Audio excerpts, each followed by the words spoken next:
네, 앞서 살펴봤지만 전국 땅값을 산정할 때 그 기준이 되는 토지를 표준지라고 하는데요. 이 표준지의 공시지가가 나왔습니다.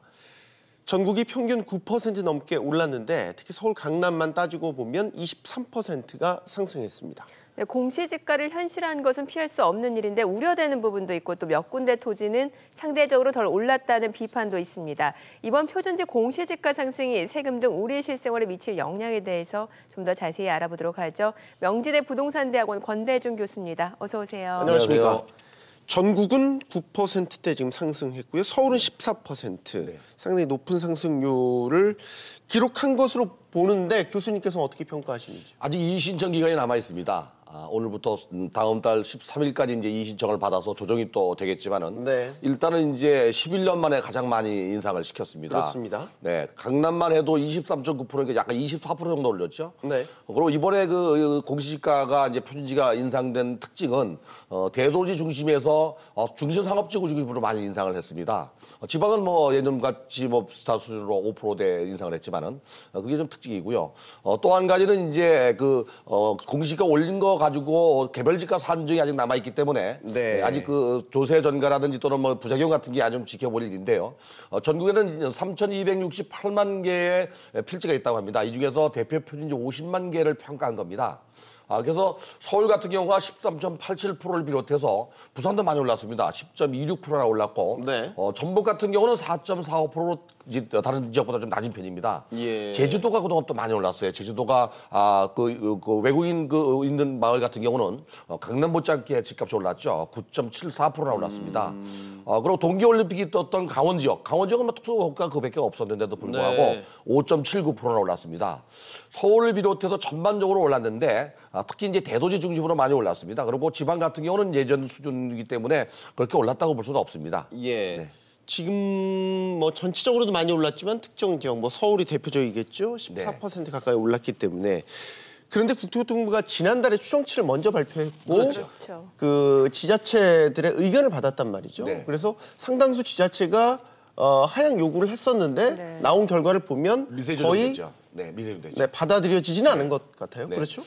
표준지 공시지가는 조금 전에 말씀드린 대로 이제 3,268만 개 중에서 50만 개거든요.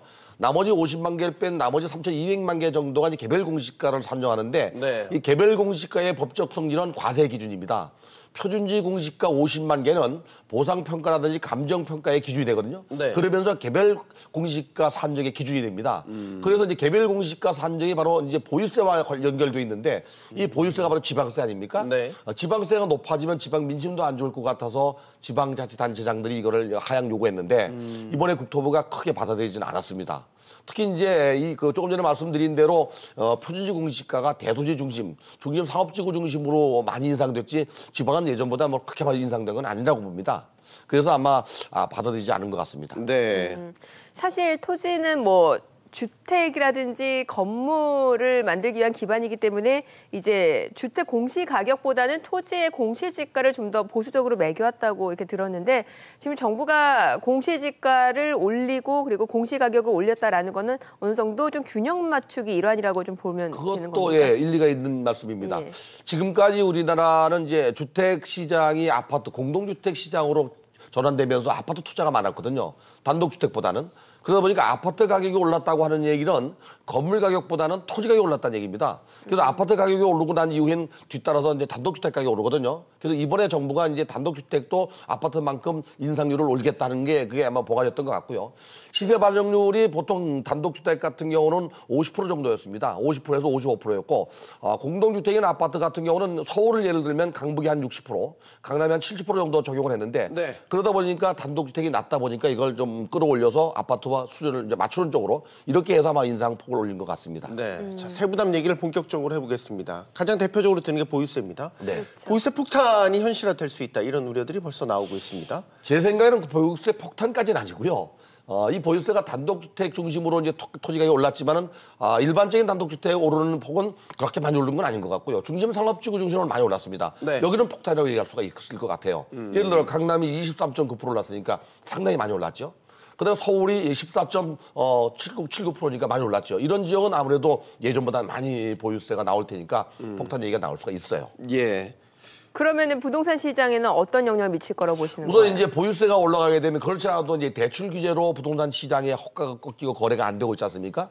여기에 찬물을 끼얹듯이 이제 보유세마저 인상돼 버리면 부동산 시장은 더 경직되고 거래 절벽이 될 수도 있죠. 거래 절벽이 네, 될수 주택을 거래하거나 구입하는 사람 입장에서 볼 때는 취득세와 등록세도 내지만 취득하는 순간 이제 보유세도 걱정해야 되거든요. 네. 근데 문제는 취득세와 양도세 같은 경우는 준비하고 됩니다.